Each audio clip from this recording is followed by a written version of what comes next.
Hey fellas, this is 265 Chevy here at this one big ol' ass house. How's everything going today?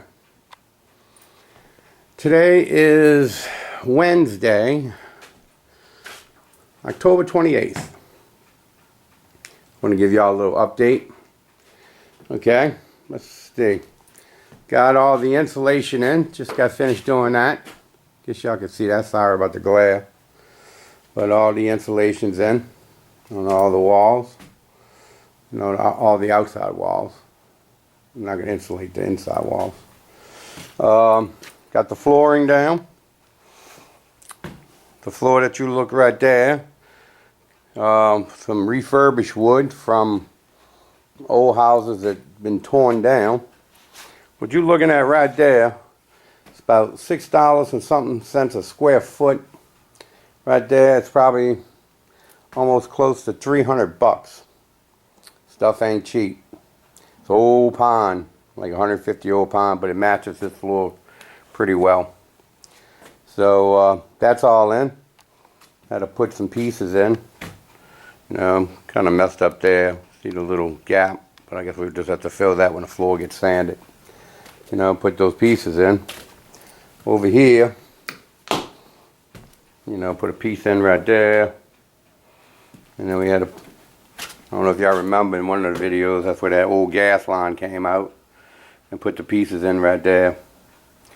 Use some of the old wood from the floor that was existing over there. Because remember, they had that cutout right here. And they just used regular lumber. And they put the zinc or whatever on top of it. So the floor is all in. The insulation is in, like I said before. That was a pain in the butt. But it's all done. Getting closer and closer to sheetrock, which I can't wait for that day. I already picked a person to do the cabinets. Called him up today, notified him that we picked them to do the cabinets. All the electrical work is done. Everything works. Put all the receptacles in, tested everything, except those lights and the receptacles for the LEDs for the underneath the cabinet lighting. I haven't tested those. But besides that, everything else is working. I wanted to thank Tom Noble for the offer coming all the way down from Arizona to give me a hand to throw up this sheetrock. But I'm just gonna hire somebody to do that. I hate fooling with sheetrock. Actually, I don't mind throwing it up. I just hate mudding it. And even though I know how to do it, I used to be a painting contractor for about almost close to 18 years. 18 to 20 years. So I know what I'm doing, but just don't feel like doing. Really just don't feel like carrying all that stuff up here, to be honest with you. So, these guys will come in 1 and 2 days. And they'll get this room done, and then I can start putting up the crown mold and stuff like that, and painting the ceilings, and go buy the LED lights and throw them in the little buckets up there, and have all that done. The way the plan is to get the room complete, sand the floors, paint the walls, put the trim in, the crown molding, paint everything, all the windows, doors, everything, sand the floor, and then have the cabinet guys come throw in the cabinets and the granite, and then go ahead and go buy the refrigerator, the stove, and all that good stuff. But everything's up and working. The plumbing's in, for the pot filler. The pot filler's there, and got the gas line all in for the stove, which is right there. So, everything's plumbed in and working. Got a little dilemma over here trying to figure this out. You can see the old fireplace. Well, originally this right here was plaster, and they had the lath that came all the way to here, and then it plastered all the way across. Well, you can see my dilemma is that there's a pretty good void here, so I'm trying to figure out how to fill that void, then have the sheetrock come over. If I just go straight all the way over here and run the sheetrock all the way to here and do the same thing on this side, the fireplace won't look even from side to side. It'll come smaller over here and it'll come out larger over there, so that it wouldn't be even. So what I'm thinking, and if y'all got any ideas, I really would appreciate it. But what I'm thinking is actually putting a filler, a piece of wood, a filler, and then have the sheetrock come over, then come back. The only problem with that is that the sheetrock piece was only going to be about that big. And anybody that's ever fooled with sheetrock, when you try to cut pieces that big and then screw them in or nail them, the sheetrock usually breaks apart. But I mean, it can be done. You gotta take your time and probably go through a couple of pieces to get the pieces done. But I think that's about that's what I'm coming up with now. But ask some other people what they think. A filler, and then the sheetrock can come over and come straight back. And then I'll have to fill these voids in, whatever, with the grout. Which you can see I've done some grout work here. I replaced some bricks up there. I guess y'all can see that. I did that. That was a hole up there. They used to have an old stove with the pipe that would go up and then go into the chimney. The chimney don't work anymore. It's just really, and I'm gonna seal it so it'll bring all the redness out in the bricks and all the brown out in the bricks. I think it'll look really nice. But then over here, I think I'm gonna have to make a shim, make it come out, and then the sheetrock can probably come right about here. So if I have about the same reveal on both sides, which I think it'll be right about here too, bring it out and then the sheetrock comes straight back, that it should look okay. I'm kind of, how can I say it, ain't too many things I could do with that problem.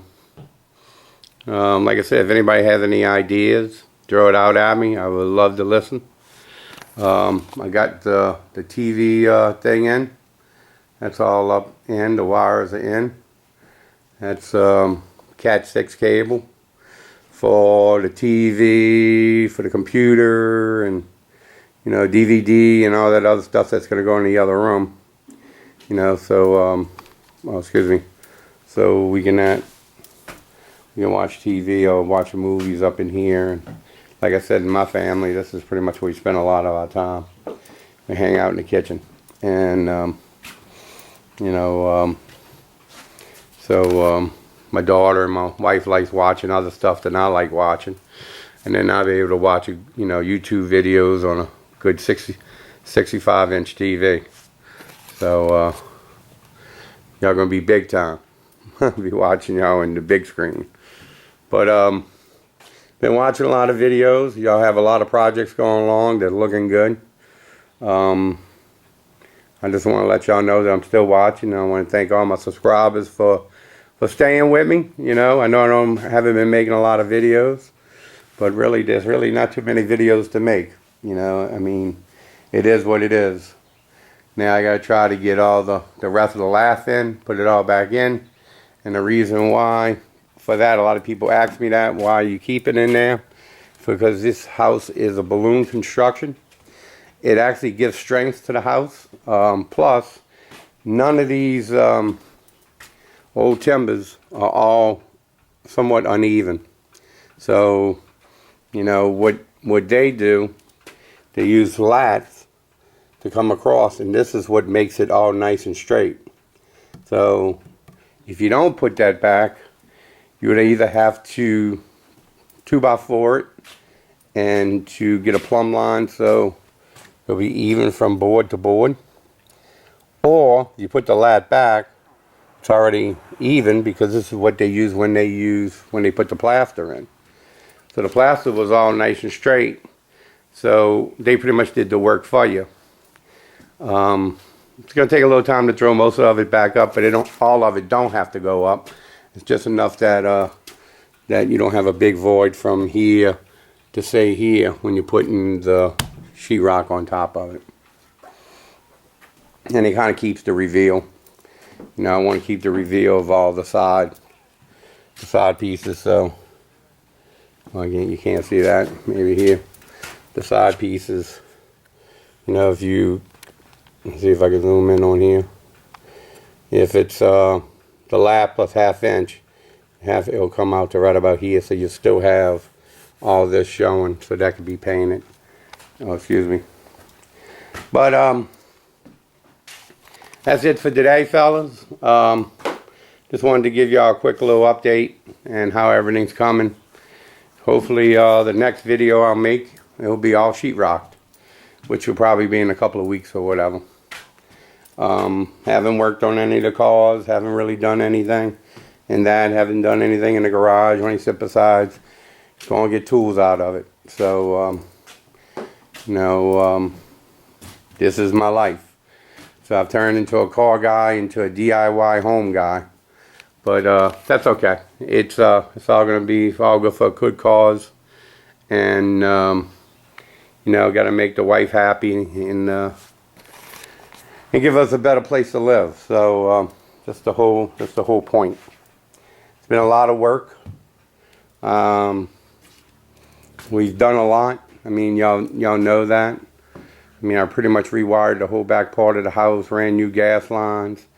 I mean, put a sill in, put all new weatherboards on this part from bottom to top, painted outside, haven't finished painting the bottom, ran all new wires underneath the house, did some work in 2512, you know, which is another address of one of the apartments in the house.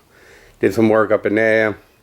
So, I mean, this kitchen project, has turned into many, many, many other projects. So, and then also, you know, really started some other projects, like the attic's going to have to be done, since I ripped up a lot of those boards. And so all that's a little bit after the kitchen. But it's going to be a lot more house videos for a while. I would say probably another good 6 to 8 months, probably. Because I'm doing this all by myself. So it takes a while. We've been doing this for a while. We've been living out of this kitchen probably a good 6 months, 7 months. Probably when it's totally finished, it'll be close to a year. But this is how it works, because I don't have the money to pay other people to come do it. So I got to do it myself.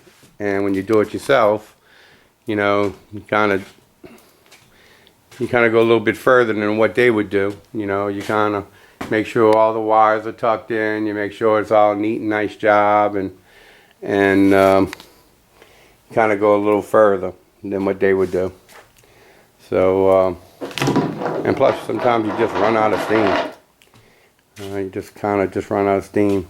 The next thing before the sheetrock comes in, we had a good rainstorm from, I think, the Hurricane Patricia that went through Mexico.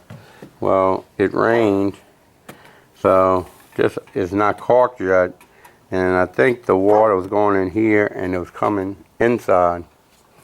So I got to make sure before I put up any sheetrock to finish this window off on both windows, and then go outside with a hose and spray it and make sure there's no water intrusion into the inside of the house. So I got to do that also before we get sheetrocked. But you know, it's just really nailing everything, caulking everything up, and painting it on from this part forward, and then the inside will be painted later. But But got a lot of work with that, a lot of painting. This is going to be 4 coats of paint. 2 coats of, the way I do it's primer first. 1 coat of primer. Then I come back, lightly sand the primer, fill up all my nail holes, caulk everything. We'll fill up all my nail holes, come back and sand it again. After it's sanded, come back and caulk everything, let it dry. Come back and prime the whole thing again. Lightly sand that primer, and then come back and put the first coat of finish. And then lightly sand that and put the final coat of finish. I haven't made up my mind if I'm going to finish the whole thing out before, which I'm probably going to do that, and before the cabinets, anything come in, before the cabinets ever get put in.